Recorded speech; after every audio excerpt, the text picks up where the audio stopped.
He did what he did to show ECW what it needs. He is coming for the ECW Championship, and no one is stopping him. Mustafa Ali with an eye on the newest member of the Cruiserweight division on ECW. And from behind again, Chris Sabin flattens Aleister Black.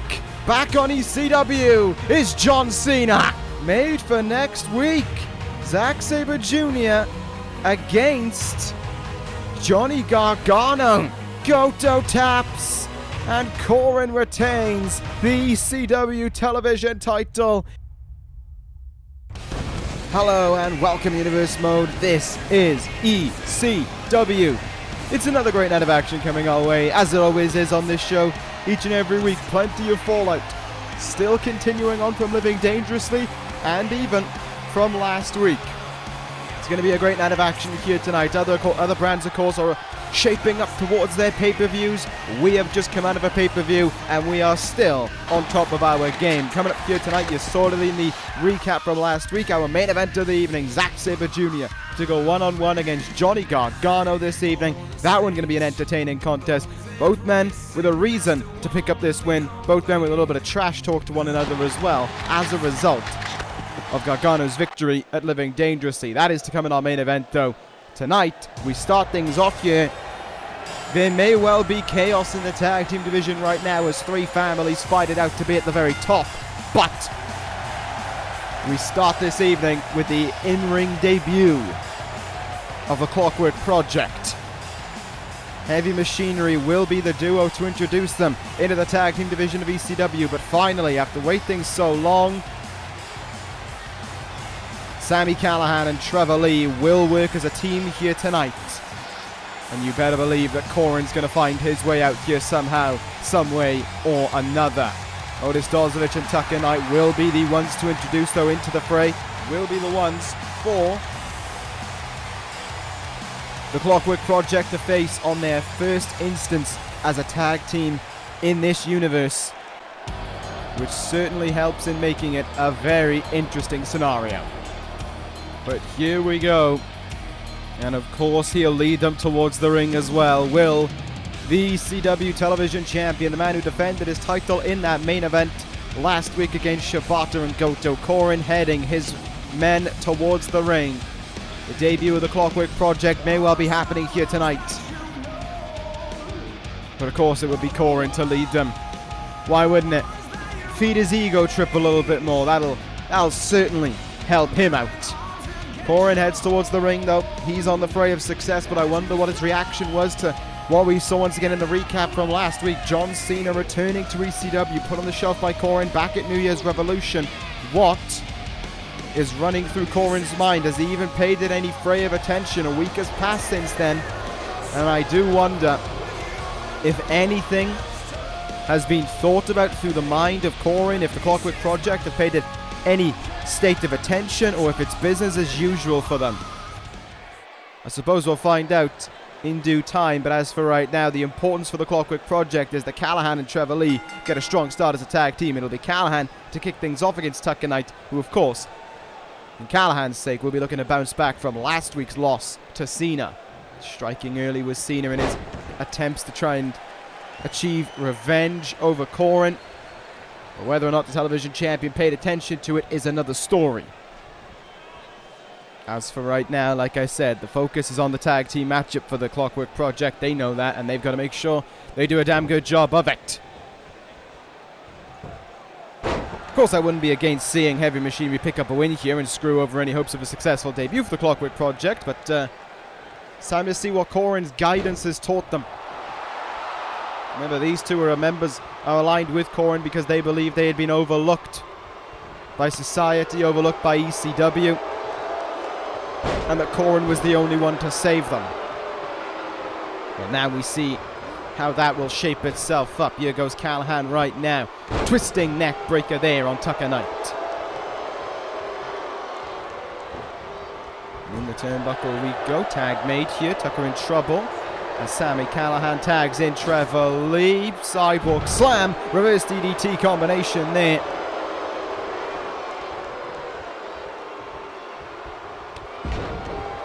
Tucker Jericho, though, looking to fight back. Looking to make sure that he can create an opening for Heavy Machinery here to get the big man in. Otis Dozovic tagged in now off the tag. Doesn't get much going for him, though. Does sweep away the leg there. Take a look at this now. Has Trevor Lee in a bit of trouble. Boston Crab applied. Lee perhaps trying to think about stretching up for the tag into Callahan. Never mind. Grabs onto the leg and gets himself out of the hold. Good thinking, but Dozovic quick onto the fray. Knocked off his feet, though. Drop kick from Lee. Otis doesn't go off his feet that time around. This time he does.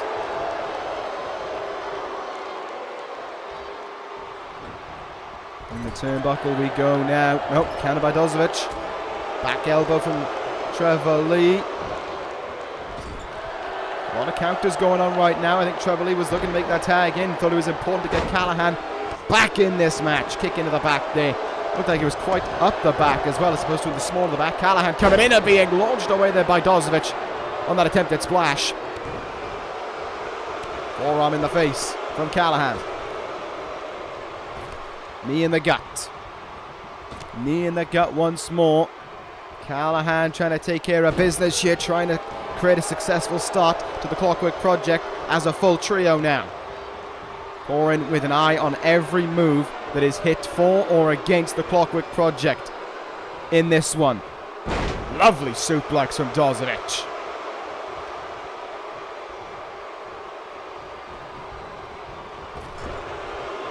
In the turnbuckle now. Tag made. Takahashi coming back in here. This is where the power of Heavy Machinery will play its advantage.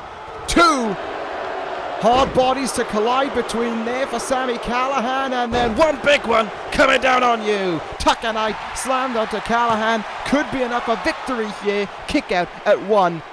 Callahan in a bit of trouble there, though, in the early, well, maybe not so the early stages anymore, but in this stage of the match. Trying to take charge, though. Callahan catches him with a short arm lariat right there, and then Tucker in trouble now. Cranial contusion, looking to strike. He got all of it.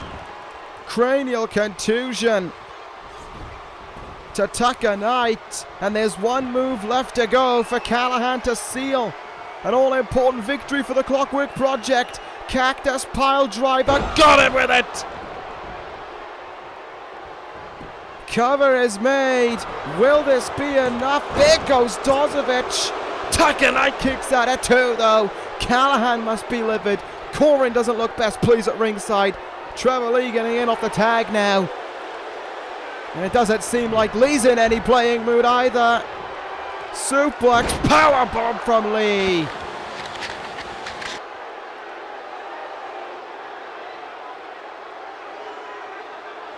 And that, I think, has sealed it. Coren watches on as Trevor Lee makes the cover. It is victory for the Clockwork project in their first match as a tag team. Victory there. Oh, wait a minute. On the other side of the ring, Callahan and Lee watch on. Dozovic hadn't even recovered from being knocked out of the ring, and now Coren on the outside. Clock strikes 12 to Dozovic. Are you kidding me? Are you kidding me? Coren walks past the stricken Dozovic and takes his celebration in the ring. Callahan and Lee moving out of the ring to commend their messiah. Coren celebrates the victory as if he was the one who achieved it. This is the Clockwork project. This is a sickening vision and a sickening image to start ECW. Well, as this card progresses on, hopefully we'll be able to get away from that one a little bit. We've got an interesting matchup coming up for you next. Chris Jericho to go one-on-one against Hiromu Takahashi. And there is a bit of intrigue surrounding this one. Yes, this is the first time, of course, we've seen Jericho since living dangerously, since himself and Apollo Crews could not recapture the ECW Tag Team titles from the Four Horsemen. But more interestingly, this match is more or less a bigger moment, shall we say, for Hiromu Takahashi than what it is for Chris Jericho. Following living dangerously. Takahashi walked up to me and he said, I'm done with the Cruiserweight division. I've done all I can. I want to make the move. I want to be a heavyweight. I want to be a guy who can compete with the very best. And I said, all right, I'll give you 2 weeks or a week and a half, as it has been. Get trained, get bulked up, get ready to fight the heavyweights, and you can go. And I've given him his week and a half. His deadline is now, and it's time to see what he can do. Takahashi wants to be in with the big guns, wants to be in with the bigger names on ECW. He achieved so much of the Cruiserweight division in the 9 months that he was there. 2 Cruiserweight title reigns to his name. Great matches with the likes of Mustafa Ali and Zack Sabre Jr. But now is a new chapter for the Time Bomb. And he's hoping that he can start here tonight with a win over a veteran like Chris Jericho. This is a benchmark test. Jericho, an incredibly gifted athlete, and certainly a fine benchmark for Takahashi to find himself up against. Well, the Time Bomb ready to go here tonight, ready to compete in this one. Certainly setting itself up to be a very interesting matchup here. Takahashi, I think the last time he fought a guy of heavyweight status was the likes of, I think it was Kenny Omega, and he did not come out on the winning side of things. But now against Jericho, and I mean, I can see where he's coming from. You look at some guys who have been in the Cruiserweight division and made the move up. I mean, the most prevalent ones are in the British Empire, Neville and Zack Sabre Jr. Neville went from being a long-time Cruiserweight champion to now being the leader of the British Empire. Zack Sabre Jr. was, of course, another guy who had a great number of matches with Takahashi for the belt. And he has now moved on. Of course, he's main eventing this episode of ECW. Though I always think it was a case where once Zack Gibson came into play, although Sabre Jr. was the Cruiserweight champion at the time, once he lost that belt, he was looking to move on. I think they were always looking to replace Sabre Jr. in the Cruiserweight division. I think there was plans in the British Empire to move him up into the big leagues. And we'll see how he performs later on this evening. But no, it's a fair statement made by Takahashi, but the thing is, he's got to be able to back it up. He's got to be able to prove it. You know, ECW is in a bit of a new chapter following the draft. And I'm always interested in pushing those new names and giving those new names a spotlight to emerge on, rather than just staying with the old guard over and over again. I mean, things have progressed on ECW. Yes, Seth Rollins has been at the top of this now for over 600 days, but you look at it, we've got the likes of Tyler Bate coming into the big scene. We've had Drew McIntyre making his way up there as well. Big powerbomb from Jericho there, but we got plenty more on their way. The likes of, Johnny Gargano being the most recent example. Zack Sabre Jr. as well. And there is plenty of guys on this brand who can succeed. Plenty of guys who I look at and I think they have a good future on ECW, and I definitely think Takahashi is one of those guys, but he's got to prove it off the start here. Definitely a tough opponent in Jericho, but if you want to see just where you fit in with the big guys, this is as good of a test as any. Good counter there to a powerbomb from Jericho. Forearm from him as well. Takahashi goes down. Of course, I'm not dispelling Takahashi's in-ring talent. We've known him to be an excellent in-ring talent for the longest time. Elbow drop by Jericho goes into the cover here. Will it be enough to put him away? There's 2 and a kick out. But there is a difference between fighting guys like Mustafa Ali around those weight limits, like Kushida, and fighting Chris Jericho, fighting Drew McIntyre. There's a big difference.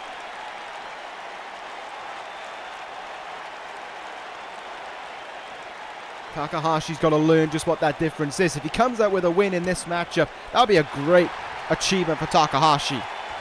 Really show not only has he been developing, not only is he better, not only is he ready for this, but he's looking to excel in it, and already Takahashi hits the plunger there. Cover made, stacks him up. Will this put away Jericho? Oh, he got close. Good 2 counts.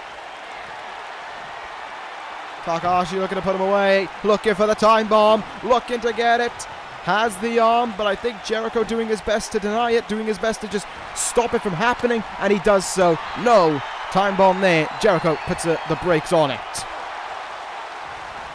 Spinning heel kick though. Of course, the agility of Takahashi certainly not going to fade away. That's not a surprise. Oh, Codebreaker! That's a surprise! Codebreaker! Will it put away Takahashi? Oh, the time bomb kicks out. I thought that would have been enough. Codebreaker from out of the blue. Takahashi still in this one though, not backing down. Flip powerbomb from him now. What else can he do here? Takahashi's certainly keeping his hopes alive. Slow into the cover, I would argue, off that flip powerbomb, and that's what made it so easy for Jericho to kick out there. Kick in the back, stopped. But Jericho took the kick and shrugged it off. Chops, forearms. Definitely moves that you would expect Takahashi to be able to shrug off and just move on from. Jericho though making it difficult for him. Good work from Takahashi. Slips his way out of that slam. Kick in the gut. Looking for that powerbomb again. This time he gets it. Couldn't go for the cover. Jericho right up to his feet. This is where the veteran, the leader of the Horsemen, is at his most dangerous. Up over that top rope. Jericho hangs on. Takahashi taking a moment to catch his breath. Bad idea. Jericho from up high. There may be an age advantage for Takahashi, but that doesn't mean for a second that he's got an edge over Jericho. Stupid mistake there by Takahashi. Looked for something that he hadn't exactly, that I don't think I've ever seen him go for. Didn't pan out the way he wanted it to. Could have cost him big. Jericho couldn't capitalize. The speed of Takahashi just enough to help him out. Three amigos. Takahashi still in with a spell of victory. Still has the taste in his mouth. Jericho is in trouble up there. Avalanche victory roll. Takahashi to put him away. Came close. Kick out at 2. No, but there might not be no kicking out. There might be tapping out. D locked in. Takahashi has Jericho in the triangle choke. Will he tap? Jericho close to the ropes. But it's too late. It's too late. Jericho taps out. Takahashi with a win. Moving up to the big leagues. Takahashi makes it count. Victory for the time bomb. Incredible job.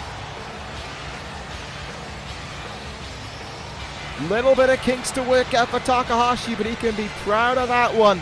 Great way to kick off his career in the big leagues. A new chapter for the time bomb.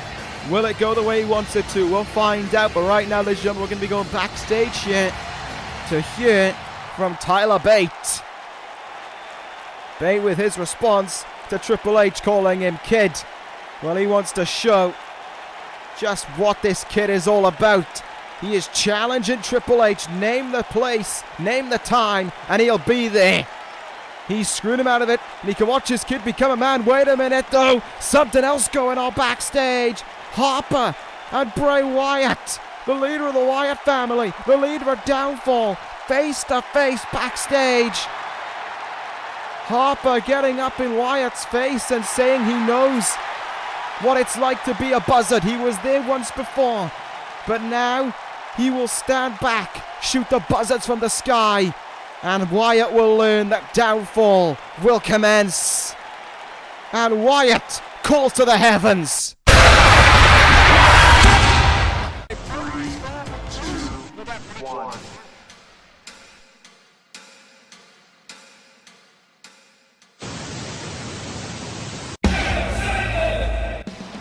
My oh my, what a moment that was backstage.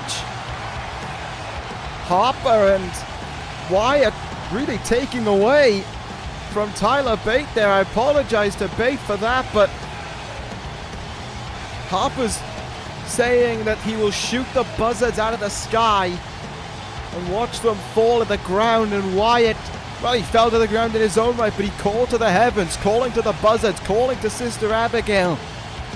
A war is on its way in the tag team division, and you better believe that this is the third party involved in that. The DCC and Chris Sabin here tonight will go one-on-one against Aleister Black. As a result of what we saw last week, Black was victorious over I can't remember who it was off the top of my head right now. Wolf had a downfall, but then that DCC graphic popped up, and before we knew it, in the ring came Sabin. All hail Sabin, and down went the king of the ring and one half of the tag team champion. Black made it prevalent, made it obvious. He wanted one thing and one thing only, and that was to scrap with Chris Sabin. He might not be the leader of the Wyatt family, but he has no problem meeting the leader of the DCC, and he'll do just that here tonight. So here we go. Strap yourselves in. This one's going to be big. The tag team division has heated up immensely following Living Dangerously. All three parties, all three families want some hands on the gold around Black and Strowman's waist. Aleister Black heading towards the ring now. What does the future hold for him? I wonder. We will find out in this one, and we'll find out, I think, across the course of the year. There is obviously a great deal of gratitude, a great deal of success that is expected of you when you become King of the Ring, and a guy like Aleister Black is absolutely fitting the mold for that sort of successful King of the Ring athlete that we come to expect. I mean, you know, you look at the last few. Kenny Omega, of course, has been making great matches everywhere he has gone.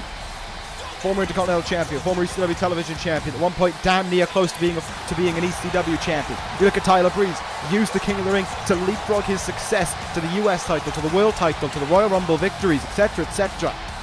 Aleister Black could follow their records, and I believe that could happen. But right now, I don't think Black is thinking about King of the Ring. I don't think it's even in his mind what happened at Coren Hall. What he's thinking about is family business. And he has come out to this one alone. That is bravery. That is some warrior-esque bravery from Aleister Black. He faces Sabin alone here. He needs no family by his side. He'll do battle by himself. And here we go between these two now. After last week, there is every reason for there to be anger being exhumed by Aleister Black. And the seat Aleister Black takes in the ring. Almost won a judgment towards Chris Sabin. Judging on what the future will be for Sabin. What punishment he shall give Sabin in this matchup. Watch out though for Daniels and Sabin at ringside. They have in the past done everything they can to make sure that the leader of the DCC is as safe as possible. But we shall see if that'll maintain the case or not. Big time German suplex. And there's Daniels getting involved now. Getting into the face of Aleister Black. There's the DCC's interference playing true. Sabin, crucifix roll-up, looking to try and steal one. Looking to try and deny Black that revenge he is seeking out. Sabin, of course, is no easy athlete to press over either. Former NXT champion. And it was in NXT some 2+ years ago now where the DCC made their first statement felt. Oh, the light suplex there from Sabin.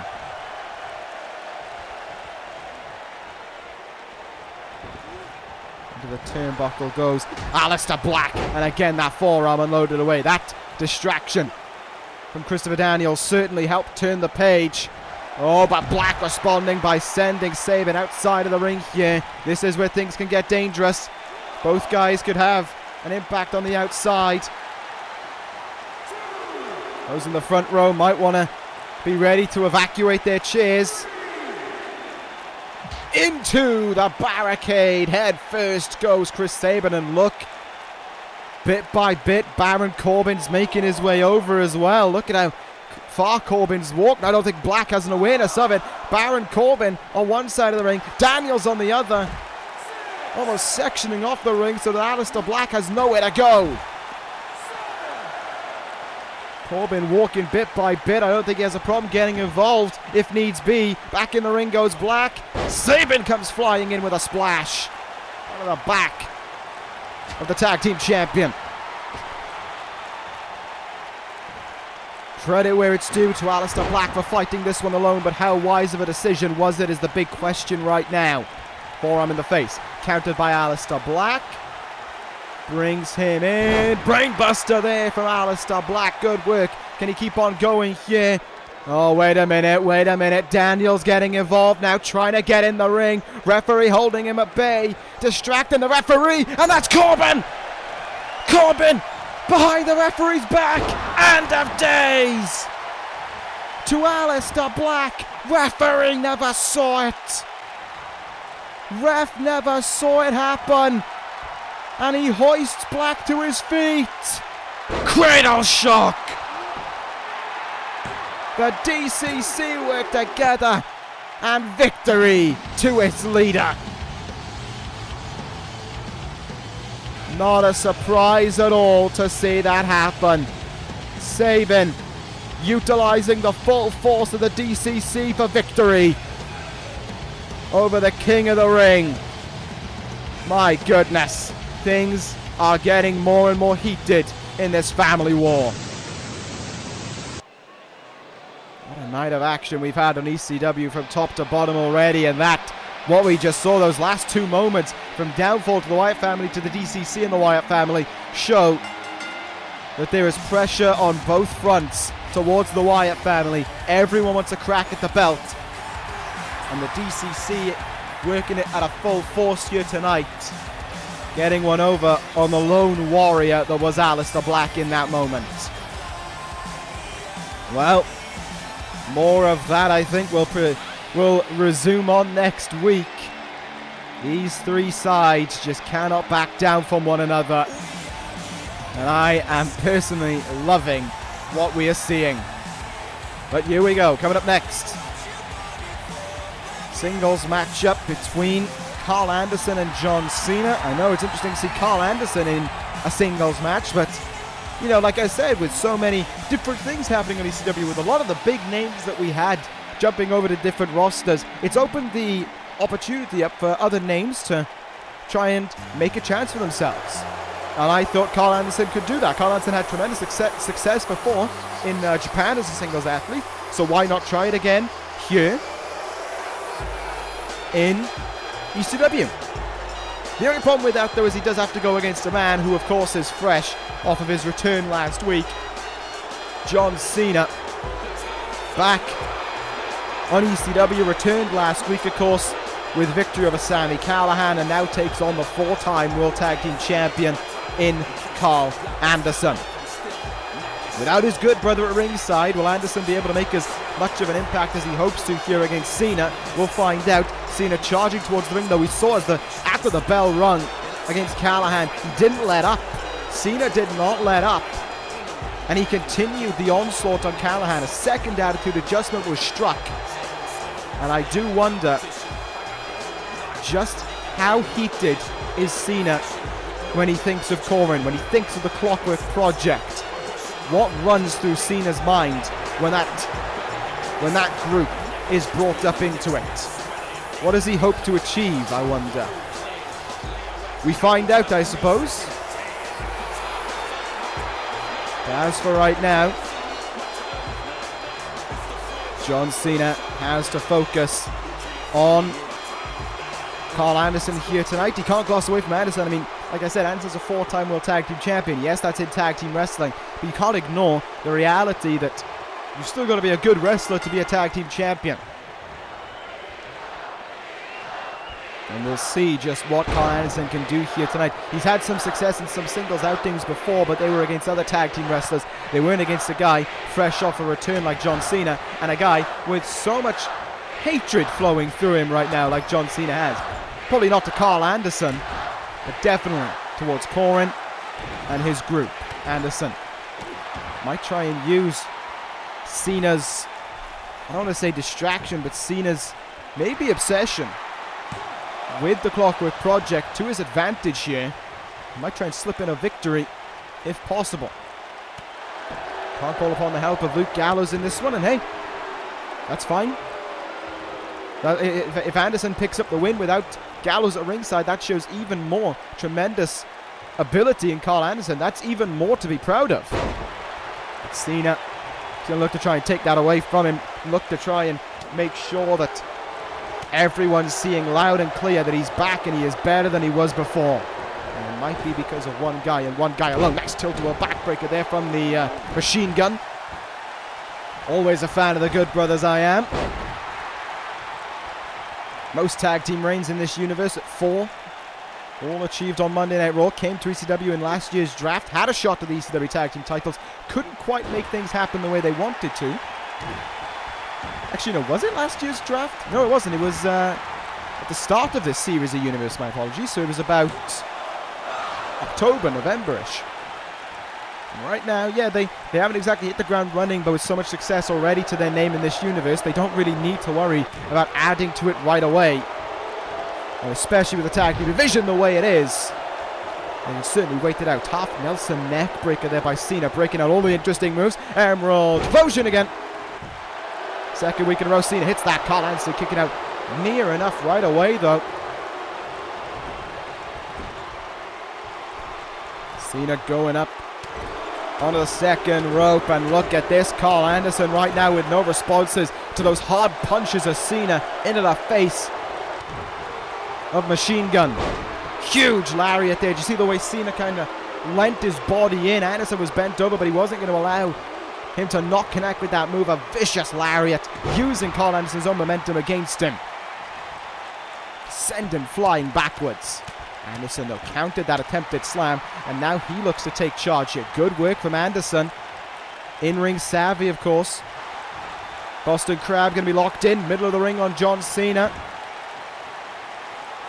Cena not looking to crawl to the ropes. I think he's looking to fight out of it instead. The natural power that Cena possesses is able to assist him there.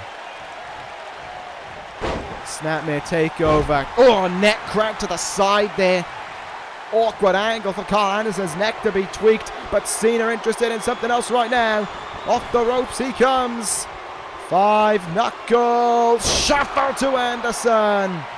One move left to finish this. Anderson with a cut on his head. Cena's been working on it a lot in this contest, and now looking for the victory. Attitude adjustment from Cena. Cover made.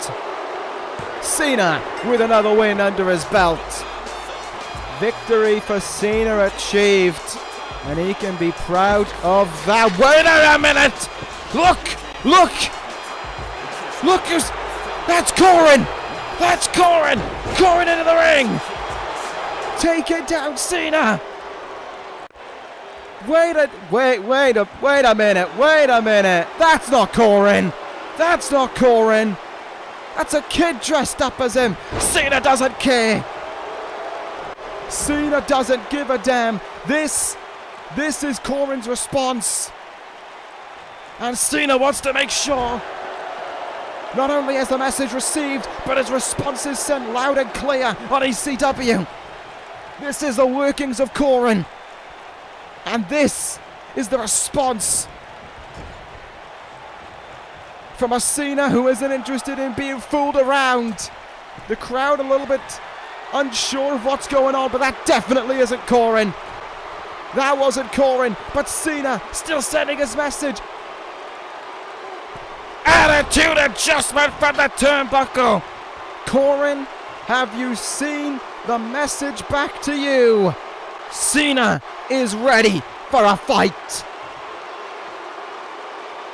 Clockwork Project or not, Cena will fight you. But as for next week. Before our main event of the evening, I would like to announce, ladies and gentlemen, a big-time non-title match next week. Kushida will go one-on-one against the Cruiserweight Champion, Mustafa Ali. Do not want to miss that one next week on ECW. But now, it is time for our featured bout. It is time for our main event of the evening. So much to talk about in terms of story, in terms of tension, of hatred. But right now, we just get to enjoy a match between two guys who do have tension between them, but who also want to beat the other, want to prove that they are better than the other. Sabre Jr., Gargano, our main event of the evening. Zack Sabre Jr. heading towards the ring right now. Very much so focused is ZSJ. Talked earlier, of course, about Takahashi's move up to the big ranks. Well, here is a man who has done the same. Zack Sabre Jr. definitely looking to make a statement here. You saw it last week. Zack Sabre Jr. said that Gargano got lucky over McIntyre, that without the weapons, Johnny Wrestling was another failed nobody. And Gargano said, okay, let's prove it. Let's fight. Next week, which is, of course, tonight. No weapons involved, and he'll prove it. Sabre Jr. is now going to put his money where his mouth is. And I wonder if he can... I mean, I'm not going to doubt that Sabre Jr. could do that. Sabre Jr. was one of the breakout stars of the year last year. No doubt about it.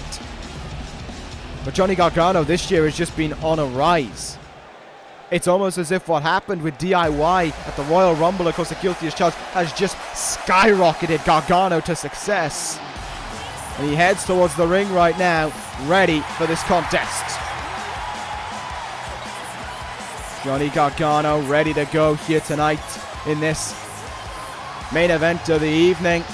It has certainly been an interesting night of action, as I said, regarding the big stories on ECW, the big talking points regarding the tag team division.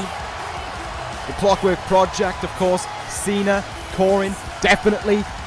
We know now tonight that Coren has heard Cena's message, has paid attention to the return of John Cena, and has sent his own message to the leader of the C Nation. But as for now, we just get to relax a little bit. Great main event on our way, no doubt about it in my mind. Johnny Gargano, Zack Sabre Jr. Interesting match for Gargano. How is he gonna, work against Zack Sabre Jr.'s biggest strength? Gargano tries to end matches with Gargano escape. How is he gonna do that when Zack Sabre Jr. is as finely talented of a submission wrestler as he is? This could be a problem for Johnny Wrestling to try and overcome in this one. Yes, so much to talk about here tonight. Tyler Bate wanting a piece of Triple H. Downfall. Wyatt family and DCC. Cena and Coren. Definitely talking points up and down this card to talk about. As for right now, we get to see if Johnny Wrestling is the guy that we believe him to be. And in many ways, it was a fair statement that ZSJ made. Cheap shot from him there, though. Fair statement that he made when he said that Gargano, without the weapons, might just be another guy. I mean, think about it. Think about Gargano's last two matches on pay-per-view. Last man standing, no holds barred. He picked up wins in both of them, yes, but how many times did he use those weapons to achieve victory? Think about it. Just before he tapped out McIntyre, he took that chair and he wailed away on his back. So if he's given, if he's had that taken away from him, can he still produce the same amount of success? It is a very interesting question that ZSJ has asked. And we are going to get a very interesting answer here tonight. Zack Sabre Jr., of course, not going to give him any remorse, not going to show any of that, not going to give him any leeway. He is going all out here because he realizes how big of an opportunity this is for him as well. Sabre Jr. now breaking down the body of Gargano, knees into the back of Gargano as well. Able to slip out of it a little bit there, though. Let's see what else Gargano can do. Oh, cracked in the face with a hard forearm. Zack Sabre Jr., of course, been talking about how the British Empire have been helping each other out, really. Talked about the aggression that has grown in ZSJ. I think that has come from McIntyre. Personally, what we see here, I think this is McIntyre's tutelage telling him to be more aggressive. I think the ability to use his body to his absolute maximum, he already had a high amount of it, but I think Neville has taught him more of that. ZSJ has really been a protege of the British Empire, and his growth has shown over this last year within the group. Another guy who there definitely could be big things for on ECW. German suplex there from Sabre Jr. taking down Gargano. Of course, he likes to wrestle his own style. Gargano a little bit more fast-paced, a little bit more up-front. Sabre Jr. likes to try and keep the match on the ground, working over the limbs, agonizing your body as much as possible. Sabre Jr. doesn't care really what submission hold he ends the match with, just so long as he ends the match by making sure you tap out, making sure essentially you give in, you admit that Sabre Jr. beat you. But of course, a personal favorite of his is that orienteering with Napalm Death. The leg locks, the leg and the arms locked in with one another, stretched in the same direction. Agonizing hold to be stitched into. Gargano holding his own right now, returning with some mat wrestling of his own in this one. ZSJ unable to get a counter to some of them. Uranagi! Once again, I think that one was from ZSJ. What's he going to do now? Kicks him down. No remorse showing there from Sabre Jr. Looked like he kicked him in the back of the head as if to say, what have you got? In the turnbuckle goes Sabre Jr. Back elbow, gets himself out of trouble there. Gargano comes up with a counter as well. Good back and forth from these two highly gifted athletes. Michinoku driver.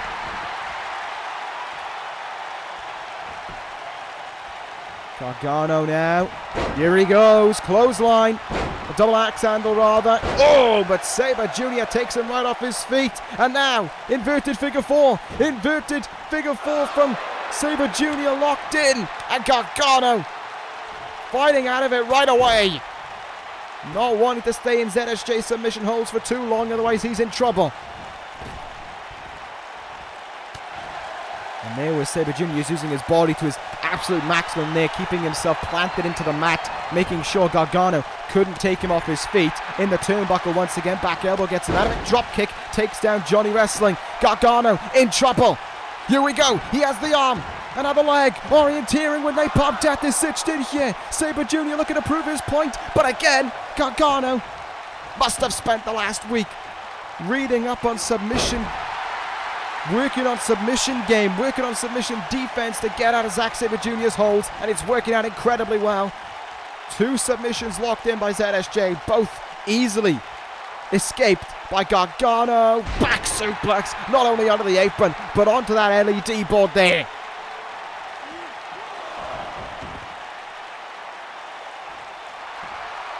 Now a chin lock being stitched in by Sabre Jr.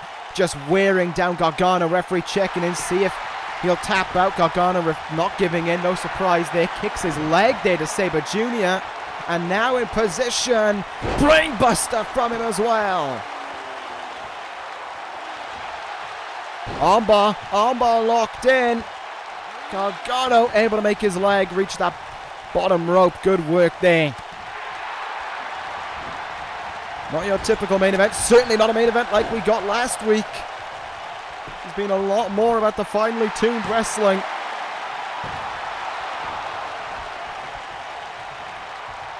Kick in the back there by Gargano to Sabre Jr. Gargano fighting back. ZSJ is... Well, this is the side of Gargano that gets more aggressive as the match goes on, and Sabre Jr. finding that out as he's lawn darted into the turnbuckle pad. Could that finish off Sabre Jr.? No! ZSJ with his own point to prove as he kicks out as early as he possibly could manage. Off the ropes now. Sabre Jr. with a headbutt there. That's definitely from the school of McIntyre. Single underhook suplex. Chance still very much alive for victory for ZSJ. Uppercut from Gargano. Spinning kick in the gut. Rolls over that sliced bread into the rolling cutter there from Gargano. ZSJ in a bit of trouble right now. Gargano, he's going to look for it. Right place, just too far away from the ropes. Gargano escape is locked in. Will Sabre Jr. tap out? Yeah. He's got it locked in deep. Sabre Jr. can't make the ropes, but he's going to have to fight that if he wants to keep this match alive. Sabre Jr. submits. Gargano, your winner. In an incredibly talented main event, it's Johnny Wrestling who achieves victory. He proves he doesn't need weapons to be a big guy, to be a big name. Johnny Gargano, your winner in the main event of ECW. Sabre Jr., try as he might, could not finish Johnny Wrestling. Gargano shows what he's all about. A big win for Gargano, a big point proven as we prepare to close out this episode of ECW. Wait a minute! In the backstage, Triple H assaulted Tyler Bate! Pedigree! And a statement made! Next week, no disqualification. Triple H, Tyler Bate, the war has begun.